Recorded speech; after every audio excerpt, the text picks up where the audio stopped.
Après le deuxième épisode qui est sorti il y a maintenant 2 semaines, on enchaîne avec le troisième épisode de Que sont-ils devenus, concept dans lequel on revient sur plusieurs joueurs qui sont passés par l'OM en se demandant de quoi a été fait la suite de leur carrière et où en sont-ils maintenant. Comme pour les épisodes précédents, n'hésitez pas à me faire vos propositions de joueurs ou d'entraîneurs pour les prochains épisodes. Je note toujours vos idées et j'essaye de les prendre en compte un maximum pour les épisodes qui viendront par la suite, alors n'hésitez pas à me faire vos suggestions en commentaire et à me faire vos retours sur le concept. On commence sans plus attendre avec le premier joueur de ce troisième épisode, Cheikh Souaré. Le milieu franco-guinéen faisait partie des jeunes les plus prometteurs du centre de formation et avait tapé à l'œil d'André Villas-Boas quand il était monté à l'entraînement avec les professionnels. Il signe son premier contrat pro en juin 2020 et par la suite le coach portugais lui a offert sa première apparition sur le banc face à Lens en janvier 2021. Souaré a principalement joué en National 2 avec l'équipe réserve, mais il a profité de l'intérim de Nasser Larguet pour faire sa première apparition en professionnel avec une entrée d'une dizaine de minutes contre Lens. Par la suite, il quitte le club en février 2022, viré pour des raisons extrasportives a priori. Il sera sans club pendant un an avant de s'engager avec le MFK Vyškov en deuxième division tchèque. Il a joué 34 matchs pour 2 buts et 8 passes D au compteur, en jouant principalement comme arrière gauche, lui qui est milieu de terrain de formation mais qui a déjà joué à ce poste en réserve à Marseille. Lors du mercato hivernal, il est prêté avec option d'achat en première division tchèque et plus précisément au Viktoria Plzeň. Il est titulaire indiscutable en jouant comme piston gauche dans le 3-5-2 de Miroslav Kubek, 2 buts et 4 passes D au compteur. Il aura d'ailleurs l'opportunité de remporter le premier trophée de sa carrière parce que son club est qualifié en finale de Coupe de Tchéquie face au Sparta Prague. Toujours au rang des anciens jeunes du centre de formation, Florian Escalès a principalement joué avec l'équipe réserve avec quasiment 50 matchs au compteur et un rôle de gardien numéro 3 derrière Mandanda et Pelé. Il a fait quelques apparitions sur le banc, il a aussi eu l'opportunité de jouer un match sous le maillot olympien contre Limassol en Europa League pour un match sans enjeu. Il a quitté le club à l'été 2019 pour s'engager avec Laval en national. Il y a joué 18 matchs le temps d'une saison, titulaire indiscutable sur les 6 premiers mois avant que Valentin Belon ne lui passe devant dans la hiérarchie. À la fin de la saison, il s'engage au FC Borgo qui évolue en national. Là-bas, il fera une saison pleine avec 33 matchs avant de rejoindre le FC Annecy à l'été 2021. Pour sa première saison en national, il est titulaire indiscutable en jouant un rôle très important dans la montée en Ligue 2. La saison suivante, il joue tous les matchs de championnat, mais c'est sa doublure qui joue la Coupe de France avec Annecy. Il a gardé sa place de titulaire cette saison et l'objectif collectif sera maintenant d'assurer le maintien. Il lui reste un an de contrat avec Annecy et à voir maintenant de quoi sera faite la suite de sa carrière. Doria fait lui partie des gros flops côté marseillais. Recruté avec beaucoup d'espoir à Botafogo en 2014, il n'aura joué qu'une trentaine de matchs à Marseille en étant d'abord totalement boycotté par Marcelo Bielsa. Il y a eu un prêt non concluant à Retafe. À son retour, il était titulaire indiscutable sous les ordres de Franck Passy, avant d'être utilisé beaucoup plus rarement par Rudy Garcia. On se souvient malgré tout de sa semaine folle avec 2 excellents matchs face à Lyon où il était totalement méconnaissable. À l'hiver 2018, il est prêté au Yeni Malatyaspor en Turquie jusqu'à la fin de la saison, le temps pour lui de jouer 9 matchs et de marquer un but. Son retour à Marseille sera de courte durée puisqu'il est rapidement transféré à Santos Laguna au Mexique pour 2 millions d'euros. Là-bas, il est rapidement devenu important en enchaînant les matchs. Il cumule aujourd'hui 189 matchs au total en portant parfois le brassard de capitaine. Il avait d'ailleurs fait parler de lui en marquant 2 coups francs lointains. En tout cas, son choix de carrière a été plutôt payant, il semble se plaire au Mexique. Ça fait déjà 6 ans qu'il évolue là-bas et il lui reste encore un an de contrat. À voir maintenant de quoi sera faite la suite de sa carrière. Toujours concernant les joueurs qui sont passés par le centre de formation, Abdallah Ali Mohamed nous avait fait forte impression lors d'une ou deux préparations estivales. Le latéral droit comorien n'a finalement jamais eu l'occasion de porter le maillot olympien en match officiel. Son parcours à Marseille se résume à plus de 70 matchs avec la réserve et à un prêt inutile à Zulte Waregem en Belgique puisqu'il n'a joué aucun match sur l'ensemble de la saison. À son retour, il est transféré librement au stade Lausanne-Ouchy en deuxième division suisse. Il a joué plus de 20 matchs sur chacune de ses 2 premières saisons en Challenge League. Son club a validé la montée en première division au terme de la saison 2022-2023. Actuellement, il joue régulièrement sans être titulaire indiscutable pour autant. 26 matchs au compteur, mais le stade Lausanne-Ouchy est en grande difficulté puisqu'ils sont bons derniers de Super League et qu'ils se dirigent maintenant vers les barrages de relégation en fin de saison. À côté de ça, Ali Mohamed est international comorien, il a participé à la CAN 2022 et compte actuellement 20 sélections et un but face à l'Éthiopie. Marley Ake plaisait lui beaucoup à André Villas-Boas, il a joué 26 matchs sous les ordres du coach portugais pour une seule titularisation contre Monaco en Coupe de la Ligue. Il n'a pas marqué le moindre but à l'OM, mais son entrée face à Lille avait été très déterminante si je me souviens bien. Il quitte l'OM en janvier 2021 pour signer à la Juventus dans le cadre d'un échange avec Franco Tonga, mais les deux joueurs étaient cotés à 8 millions d'euros dans les bilans comptables respectifs. À Turin, il a principalement joué avec les U23 en série C, 48 matchs pour 7 buts et 11 passes D. Il a quand même eu l'occasion de jouer 6 matchs avec les professionnels, avec notamment une passe D face à la Sampdoria en Coupe d'Italie, mais une fracture du péroné a freiné son aventure turinoise. À l'hiver 2023, il est prêté à Dijon, il a rarement été titulaire sur la deuxième partie de saison, mais il a marqué 3 buts sur le sprint final, même si ça n'a pas permis d'éviter la relégation en nationale pour autant. À son retour, il est prêté à l'Udinese, mais son temps de jeu a été très faible, seulement 3 petits matchs en 6 mois, avant d'être prêté avec option d'achat à Yverdon Sport en première division suisse. Depuis son arrivée en janvier, il est titulaire indiscutable, 12 matchs sur 14 possibles et un petit but. A voir maintenant si l'option d'achat sera levée, mais son prêt lui a permis de se relancer après 6 mois mitigés à Dijon et un prêt non concluant à l'Udinese en première partie de saison.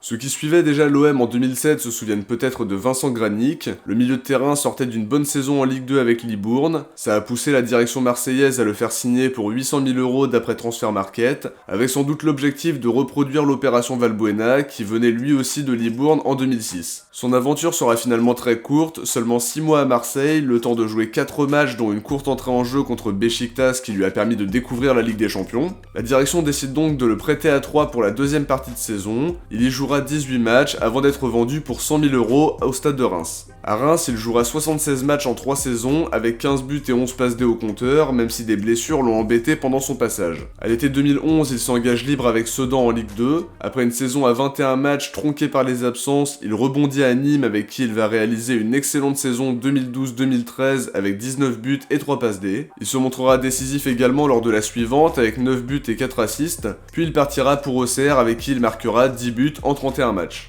À l'été 2016, il s'engage avec Strasbourg pour une saison, avec l'objectif d'apporter son expérience de la Ligue 2. Il a rarement été titulaire, mais il marquera 3 buts et délivrera 2 passes décisives en 29 matchs pour clôturer sa belle carrière en Ligue 2, une compétition dans laquelle il aura joué plus de 250 matchs en carrière. En février 2018, il décide de rejoindre l'US Montagnard qui évolue en National 3. Il y jouera 2 saisons avant de prendre sa retraite en juillet 2019. Aux dernières nouvelles, il joue toujours au foot, en D1 de district à Inguignel, preuve que sa passion pour le football est toujours intacte. Saber Khalifa avait lui tapé à l'œil de la direction quand il jouait pour Evian Tonon Gaillard. On se souvient d'ailleurs de son magnifique lob du milieu de terrain contre Nice qui est resté dans toutes les mémoires. À l'OM, la marche était peut-être un peu trop haute, 36 matchs pour un petit but face à Montpellier et une passe D contre Dortmund en Ligue des Champions. Des performances insuffisantes qui vont pousser la direction à le prêter 2 saisons au club africain en Tunisie. Après sa deuxième saison, l'option d'achat de 700 000 € a été levée, une indemnité que le club a mis plusieurs années à payer, à tel point qu'il y avait même des pénalités qui faisaient monter l'indemnité, mais l'OM a fait l'impasse pour récupérer les 700 000 €. Pour revenir à l'aspect sportif, Saber Khalifa a passé 4 saisons au club africain, 110 matchs et 44 buts, avant d'être prêté au Koweït SC où il a joué 3 matchs en 6 mois. En février 2019, il est libéré par son club pour s'engager avec un autre club émirati, l'Emirates SC, avec qui il jouera 13 matchs en 6 mois pour 3 petits buts au compteur. Il se retrouve sans club à l'été 2019, mais il fera son retour au club africain en janvier 2020, l'occasion pour lui de jouer 3 saisons, 51 matchs et 5 buts, avant de mettre fin à sa carrière l'été dernier, à 36 ans.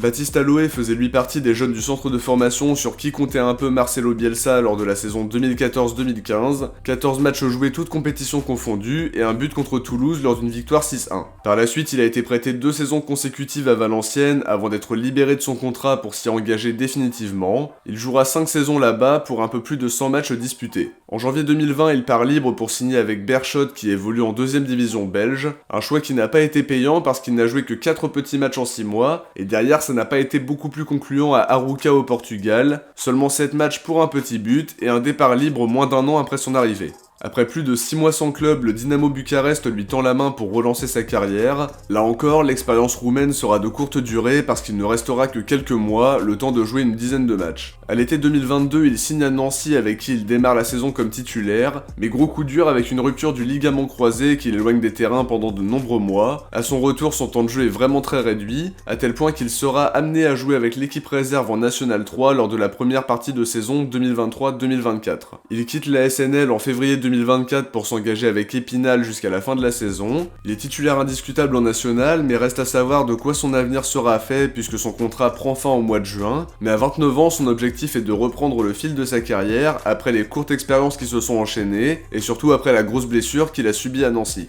Senamango n'a lui porté le maillot de l'Olympique de Marseille qu'une seule fois, c'était face au FC Sheriff en barrage retour d'Europa League 2012-2013. Il était d'ailleurs titulaire dans le couloir droit aux côtés de Morel, Nkoulou et Caboret. En dehors de ça, sa carrière olympienne se résume surtout à plusieurs prêts, à Monaco, Uzès et Luznac, avant de partir libre à l'été 2014. Après un an sans club, il signe à Boulogne en national pour 2 saisons. Il jouera plus d'une vingtaine de matchs avant d'enchaîner les courtes piges à partir de l'été 2017. D'abord à El Herido en 3ème division espagnole, puis à Don Benito, 2 expériences qui n'ont duré que 6 mois. Son aventure à Santrulia à Andorre sera encore plus courte parce qu'elle ne va durer que 2 matchs. Il signe en juillet, il part en août. Par la suite, il est sans club pendant 2 ans avant de signer à l'UE Santa Coloma, toujours à Andorre, mais il ne jouera que 6 petits matchs. En février 2022, il s'engage avec le FC Kofran, pensionnaire de 4ème division suisse. Il y joue toujours aujourd'hui en étant titulaire indiscutable, 65 matchs et 3 buts au compteur. Son contrat prend fin à la fin de la saison. À voir maintenant ce que sa carrière va devenir, mais elle est en tout cas très mouvementée et actuellement on est bien loin du Senamango qui était international togolais il y a maintenant plus d'une dizaine d'années.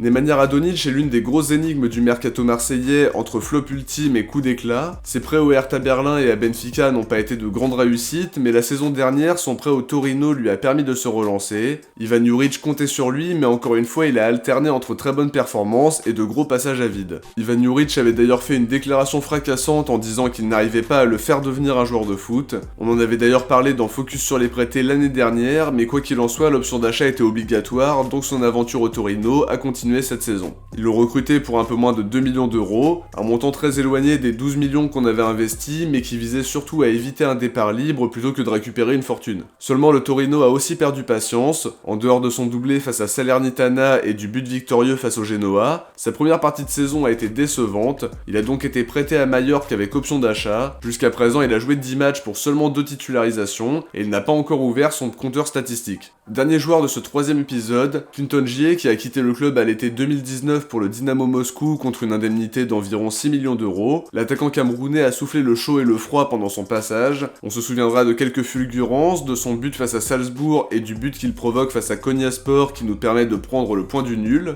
Après son départ, il a passé 3 saisons au Dynamo Moscou, 66 matchs pour 6 buts et 4 assists. Il a aussi été finaliste de la Coupe de Russie 2022 perdue face au Spartak Moscou. À l'été 2022, il signe à Sivasspor en première division turque. Depuis son arrivée, il a joué quasiment 68 matchs pour 5 buts et 5 passes D. C'est pas un bilan exceptionnel, mais il est régulier par rapport à son bilan au Dynamo Moscou qui était plus ou moins le même. Son contrat se termine en juin 2024, à voir ce qu'il va se passer lors du prochain mercato le concernant. En tout cas, il est toujours sélectionné avec le Cameroun, il a joué la CAN 2022, il faisait aussi partie du groupe retenu pour la dernière CAN, mais cette fois il n'a pas joué la moindre minute. De mon côté, j'arrive à la fin de ce 3ème épisode, j'espère que ça vous a plu, si c'est le cas, n'oubliez pas de laisser un like pour soutenir la chaîne et permettre à la vidéo d'être mieux référencée. Je vous invite à vous abonner en activant la cloche des notifications pour ne rien louper des prochains contenus. Si vous avez regardé cet épisode jusqu'au bout, écrivez Doria en commentaire. De mon côté, je vous dis à très vite pour une prochaine vidéo, et d'ici là, n'hésitez pas à aller voir les 2 premiers épisodes de Que sont-ils devenus, que je vous mettrai en écran de fin de vidéo et également dans le commentaire épinglé. Ciao, portez-vous bien et surtout allez l'OM.